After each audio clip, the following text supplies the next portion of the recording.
ತರವನ್ನು ನೋಡೆಯಮ್ಮ ರಣರಂಗದಿ ಲಕ್ಷ್ಮಣನ ಮಗುಟವನ್ನು ನೋಡೆಯಮ್ಮ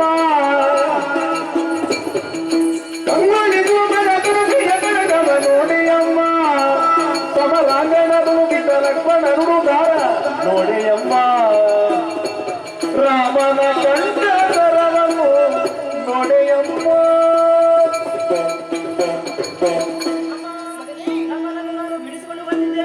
ಈ ಸಂದರ್ಭದಲ್ಲಿ ಯುದ್ಧಕ್ಕಾಗಿ ಬಂದವನು ಮೊದಲು ಬಂದವನು ಶತ್ರುಘ್ನನಂತೆ ಅವನನ್ನು ಕೊಂದು ಅವನ ಕೈಯ ಕಡಗವನ್ನು ತಂದಿದ್ದೇನೆ. ಆ ನಂತರ ಬಂದವನು ಲಕ್ಷ್ಮಣನಂತೆ ಅವನನ್ನು ಕೊಂದು ಅವನ ಮಕುಟವನ್ನು ತಂದಿದ್ದೇನೆ. ಆ ನಂತರ ಬಂದವನು ಭರತನಂತೆ ಅವನನ್ನು ಕೊಂದು ಅವನ ಉಡಿದಾರವನ್ನು ತಂದಿದ್ದೇನೆ. ಕೊನೆಗೆ ಬಂದವನು ಮಂಗಲ ಮಹಿಮನಾದಂತಹ ಶ್ರೀರಾಮನಂತೆ ಅವನನ್ನು ಕೊಂದು ಕಂಠಸರವನ್ನು ರಾಮ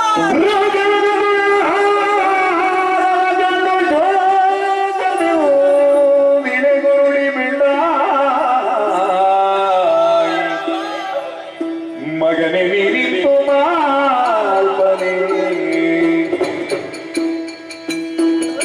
ಅಯ್ಯಯ್ಯೋ ಮಗನೇ ನೀರಿತ್ತು ಮಾಲ್ಪನೆ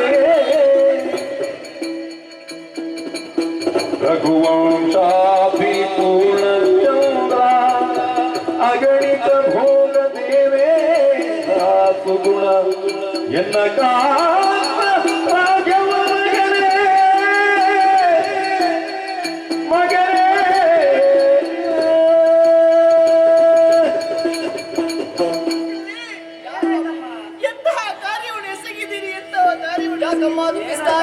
ನನ್ನ ಮಕ್ಕಳು ಬುದ್ಧಿವಂತರು ಎಂಬುದಾಗಿ ಸಂತೋಷ ಪಡುತ್ತಿದ್ದೆ ಅಲ್ವೇ?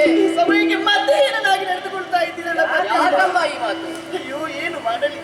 ನನ್ನ ಕಷ್ಟವನ್ನು ಹೇಳಿಕೊಳ್ಳುವುದಕ್ಕೆ ವಾಲ್ಮೀಕಿ ಮಹರ್ಷಿಯೂ ಇಲ್ಲವೇ? ಅಯ್ಯೋ, ಎಲ್ಲಿದ್ದಾರೆ? ಏನಮ್ಮ ನೋಡಿದ್ದೀರಾ? ಆಶ್ರಮವೇ ಮೌನ ಮುದ್ರೆಯಾಗಿದೆ. ನೀನು ಮಕ್ಕಳನ್ನು ಜೊತೆಯಲ್ಲಿರಿಸಿ ಅಳುತ್ತಾ ಇದ್ದೀನಿ. ಯಾಕೆ, ಏನಾಯ್ತು? ಶಿಷ್ಯರಿಂದ ಏನಾದರೂ ತೊಂದರೆ ಆಯ್ತು? ಏನಾಯ್ತಮ್ಮ? ಇವರು ಎಂತಹ ಕಾರ್ಯವನ್ನು ಮಾಡಿಬಿಟ್ಟಿದ್ದಾರೆ. ಏನು ಮಾಡಿ? ನನ್ನ ಕುಂಕುಮವನ್ನೇ ಅಳಿಸಿಬಿಟ್ಟಿದ್ದಾರೆ. ಇಲ್ಲಿ ನೋಡಿ, ಕುಂಕುಮ ಅಳಿಸಿದ. ಮುನಿಗಳೇ, ಏನಾಯ್ತಮ್ಮ? ನನ್ನ ಮೂಳೆ ಭಾಗ್ಯವೇ ಕಳಚಿ ಹೋಯಿತು. ಓಲೆ ಭಾಗ್ಯ ಕಳಚಿದ್ದಾರೆ. ಏನಾಯ್ತು? ನನ್ನ ಮಾಂಗಲ್ಯ ಸರವನ್ನೇ ಕಿತ್ತೊಗೆದು ಬಿಟ್ಟರು. ಸ್ವಲ್ಪ ನಿಲ್ಲು ಮಕ್ಕಳೇ. ಹೀಗೆ ಬನ್ನಿ. ಹೆಚ್ಚು ದೂರ ಹೋಗಬೇಡಿ, ಸಮಯ ಇಲ್ಲ. ಈಗ ನಾನು ನಿಮ್ಮಲ್ಲೇ ಕೇಳು, ಅಮ್ಮನ ಓಲೆ ಭಾಗ್ಯವನ್ನು ಯಾರು ಕಳಚಿ? ಅದವನು ನೋಡಿದ್ರೆ ಸರಿಯಾಗಿ ನೀನಲ್ವ? ನಾನಲ್ಲ. ಅದು ಬಿಡೋಣ. ಕುಂಕುಮವನ್ನು ಅಳಿಸಿದ್ಯಾರು? ನಾನಲ್ಲ ಗುರುಗಳೇ. ಮಾಂಗಲ್ಯವನ್ನು ಕಳಚಿದ್ದು ಅದವನೇ. ನೀವು ಯಾವ ಮುನಿಯನಮ್ಮ? ನೀನು ಏನೇ ಹೇಳಿದ ಪ್ರಶ್ನೆಗಳಿವೆ, ನಾವಲ್ಲಿ ಕೇಳಿದ್ರೆ ಉತ್ತರ ಇಲ್ಲ ಅಂತ ಹೇಳ್ತಾರೆ, ಏನು ಗೊತ್ತಿಲ್ಲ ಅಂತ ಹೇಳ್ತಾರೆ. ಏನಾಯ್ತು? ಗುರುಗಳೇ, ನೀವು ವರುಣ ಲೋಕಕ್ಕೆ ಹೋದಂತಹ ಸಮಯದಲ್ಲಿ ನಮ್ಮ ಉಪವನಕ್ಕೆ ಒಂದು ಯಾಗದ ಕುದುರೆ ಬಂದಿತ್ತು. ಸರಿ. ಅದರ ಹಣೆಯಲ್ಲಿ ಒಂದು ಲಿಖಿತವಿತ್ತು. ತಮ್ಮ ಅದನ್ನು ತೆಗೆದು ಓದಿದ. ಪರಾಕ್ರಮ ಇದ್ದವರು ಕುದುರೆಯನ್ನು ಕಟ್ಟಬೇಕೆನ್ನುವ ಹಾಗೆ ಬರೆದಿತ್ತು. ಸರಿ. ತಮ್ಮನಿಗೆ ಸಿಟ್ಟು ಬಂತು, ಕುದುರೆಯನ್ನು ಕಟ್ಟಿ ಕಟ್ಟಿದ. ಆನಂತರ ಯುದ್ಧವಾಯಿತು. ಯುದ್ಧದಲ್ಲಿ ತಮ್ಮ ಸೋತು ಹೋದ. ಸರಿ. ಅವನನ್ನು ಎಳೆದುಕೊಂಡು ಹೋಗುವಂತಹ ಸಮಯದಲ್ಲಿ ತಾಯಿ ದುಃಖಿಸುವಂತಹ ಹೊತ್ತಿನಲ್ಲಿ ನಾನು ಹೋದೆ. ಅಮ್ಮನಲ್ಲಿ ಕೇಳಿದೆ, ವಿಷಯ ಎಲ್ಲ ಗೊತ್ತಾಯ್ತು. ಹೋಗಿ ಅವರಲ್ಲಿ ಯುದ್ಧವನ್ನು ಮಾಡಿದೆ. ತಮ್ಮನನ್ನು ಬಿಡಿಸಿದೆ. ಮೊದಲು ಬಂದವನು ಶತ್ರುಘ್ನನು, ಅವನನ್ನು ಕೊಂದೆವು. ಆನಂತರ ಬಂದವನು ಲಕ್ಷ್ಮಣನಂತೆ, ಅವನನ್ನು ಕೊಂದಿದ್ದೆವು. ಭರತ, ಆನಂತರ ಕೊನೆಗೆ ಬಂದವನು ರಾಮನಂತೆ, ಅವನು ಎಲ್ಲರನ್ನು ಕೊಂದಿದ್ದೆವು. ಮಕ್ಕಳೇ, ತಡೆಯಿರಿ. ಜನಕ್ಕೆ ಪ್ರಕರಣ ಇಷ್ಟು ಮುಂದುವರಿದಿದೆ. ಮಕ್ಕಳಲ್ಲಿ ಮಾತಾಡಿ ಏನು ಪ್ರಯೋಜನ ಇಲ್ಲ. ನಾವೆಲ್ಲರೂ ರಣಕ್ಷೇತ್ರ.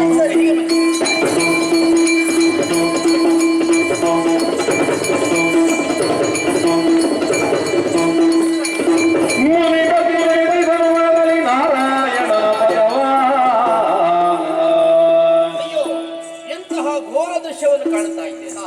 ಎಲ್ಲರೂ ದರಾಶಾಹಿಗಳಾಗಿದ್ದಾರೆ. ಮೊದಲಾಗಿ ಕಮಂಡಲೋದಕವನ್ನು ಲೋಕಿಸಿ ಅವರನ್ನು ಬದುಕಿಸ್ತೇನೆ. ಮಹರ್ಷಿ ವಾಲ್ಮೀಕಿಗಳ ಪಾದಗಳಿಗೆ ಸಾಷ್ಟಾಂಗ ಪ್ರಣಾಮ. ಶುಭವಾಗಲಿ ರಾಮ. ಪೂಜ್ಯರೇ, ರಾಮ, ಇವರು ಯಾರು ಸ್ವಾಮಿ? ಕಂದರಿವರೇ ಯಾರು ಮುನಿ? ಇವರ ತಂದೆ ತಾಯಿಗಳಾರು ಮುನಿಯೇ? ಮಂದಿರ ನೆಲೆಯಲು ಮುನಿಯೇ, ಇವರಿಂದ ಊರು ಯಾವುದು ಮುನಿಯೇ?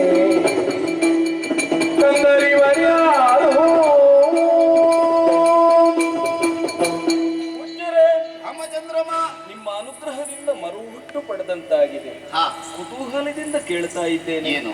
ಈ ಹುಡುಗ ಯಾರು, ಅವರು ಏಕೆ ಇಲ್ಲಿದ್ದಾರೆ ಹೇಳಬಹುದು? ರಾಮ, ಮಾನವಂಶಜ ಕೇಳು ಬಹಳ ಮಾತುಗಳೇ ಈ ನಡತೆ ಮೊದಲುಂಟೆ ಈ ರಾಜ್ಯದೊಳಗೆ. ತಂದೆ ಮಕ್ಕಳು ನಾವು ತಪ್ಪಾಗಿ ಕಾಣುವುದು, ಹಿಂದೆ ಕೇಳಿದುದಿಲ್ಲ ಹೀಗೆ ಮಾನವಂಶಜ ಕೇಳು. ರಾಮಚಂದ್ರಮ, ಈ ಸಂದರ್ಭದಲ್ಲಿ ಧನ್ಯಾರ್ಥವನ್ನು ನೀವು ತೋರಿಸಿದವನಿದ್ದೀಯ. ಆದ್ರೆ ಮಕ್ಕಳು ಯಾರು ಎನ್ನುವ ಹಾಗೆ ನಿನ್ನ ಪ್ರಶ್ನೆ. ನೋಡು, ತಂದೆ ಮಕ್ಕಳು ಕಾದಾಡುವುದು ಎಷ್ಟು ಸರಿ ಅಂತ ನಾ ಯೋಚನೆ ಮಾಡುವುದು. ಏನು ಸ್ವಾಮಿ ಒಗಟಾಗಿ ಮಾತಾಡ್ತಾ ಇದ್ದೀರಲ್ಲ? ಈ ಸಂಶಯ ಪಡಬೇಡ. ಜಾನಕಿಯ ಮಕ್ಕಳು ರಾಮನಿಗೆ ಏನಾಗಬೇಕು? ಏನು ಹೇಳ್ತಾ ಇದ್ದೀರಿ ಸ್ವಾಮಿ? ನೇರ ಹೇಳಿ. ಅರ್ಥವಾಗಲಿಲ್ಲವೇ? ಇಲ್ಲ. ನೀನೇ ಯೋಚನೆ ಮಾಡು. ಸೀತಾ ಪರಿತ್ಯಾಗದ ಪ್ರಸಂಗವನ್ನೊಮ್ಮೆ ನೆನಪಿಸಿಕೊ. ನೀನೇ ಸೀತೆಯನ್ನು ಕಾಡಿಗೆ ಬಿಟ್ಟಂತಹ ಸಂದರ್ಭದಲ್ಲಿ ಆ ದಾರಿಯಲ್ಲಿ ನಾ ಕಂಡೆ. ಆ ವೇಳೆಯಲ್ಲಿ ಗರ್ಭಿಣಿಯಾಗಿದ್ದಳು ಸೀತೆ. ಆಶ್ರಯವನ್ನು ಕೊಡುವುದಕ್ಕಾಗಿ ನಾನೇ ಆಶ್ರಮಕ್ಕೆ ಕರೆದು ತಂದವ. ಆ ಬಳಿಕ ನವ ಮಾಸ ಕಳೆದು 10ನೇ ತಿಂಗಳಿಗಾಗುವಾಗ ಮಕ್ಕಳನ್ನು ಈ ಪ್ರಪಂಚಕ್ಕೆ ಕೊಡುಗೆಯಾಗಿ ಕೊಟ್ಟವಳಿದ್ದಾಳೆ. ಅವಳಿ ಮಕ್ಕಳು ಹುಟ್ಟಿದ್ದಾರೆ. ಆ ಮಕ್ಕಳೇ ಇವರು. ಇವರ ಹೆಸರು? ಆ ಕಾಲದಲ್ಲಿ ನಾನೇ ಕುಶಲವರು ಎನ್ನುವ ಹಾಗೆ ಅಭಿರಾಮವನ್ನ ಇಟ್ಟವನಿದ್ದೇನೆ. ಸೂರ್ಯವಂಶದ ಕುಡಿಗಳು. ಪೂಜ್ಯ ರಾಮ, ನಿಮಗೆ ಎಷ್ಟು ಅಭಿನಂದನೆ ಅಭಿವಂದನೆ ಸಲ್ಲಿಸಿದರೂ ಸಾಲದು. ಕೃತಾರ್ಥನಾದ. ರಾಮ, ನನ್ನ ಸೀತೆಯಲ್ಲಿ ಇದ್ದಾಳಲ್ಲ ಇವರು. ಸೀತಿ ಕಡುತವಕನಿಲ್ಲ ಮಂದಗಾಮಿನಿಗೆ ಕೈ ಮುಗಿ ಜನವೃಂದ ಪತಿಯ ನೋಡಿದಳು ಸೀತೆ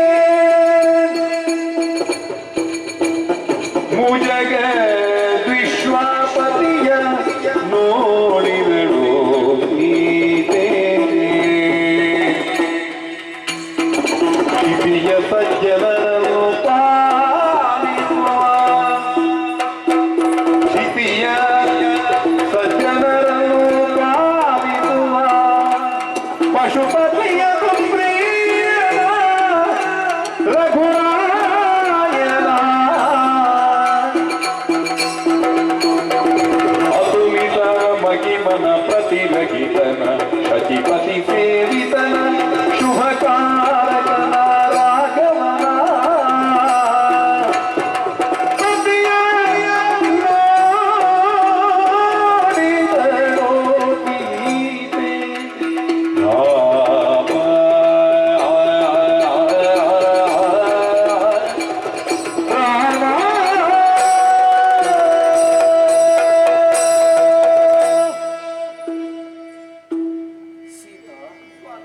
ಕಂಪನಿಯ ಧಾರೆಯನ್ನು ಸುರಿಸಿ ನನ್ನ ಪಾದ ಪ್ರಕ್ಷಾಳನವನ್ನು ಮಾಡುತ್ತಾರೆ. ನಿಜ ಸ್ವಾಮಿ. ತಿಟ್ಟಿಸುತ್ತಾ ಇದೆ.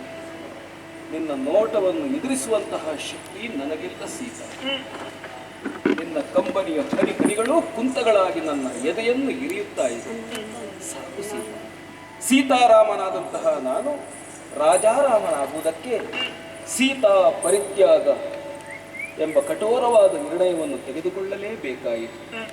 ನನ್ನ ಸಹಧರ್ಮಿಣಿಯಾಗಿ ನನ್ನನ್ನು ಹೃದಯದೊಳಗಿಟ್ಟು ಪ್ರೀತಿಸಿ ಆರಾಧಿಸಿ ಸತಿಧರ್ಮಕ್ಕೆ ಒಂದಿನಿತೂ ಚ್ಯುತಿಬಾರದಂತೆ ನನ್ನ ಬಾಳ ಬೆಳಕಾಗಿ ನೀನು ಬಾಳಿದವಳು. ನೀನು ನನ್ನಿಂದಾಗಿ ತುಂಬ ಸಂಕಟವನ್ನು ಅನುಭವಿಸುವುದಾಯಿತು. ಇದನ್ನು ನಾನು ಹೇಗೆ ಮರೆಯುವುದಕ್ಕೆ ಸಾಧ್ಯ?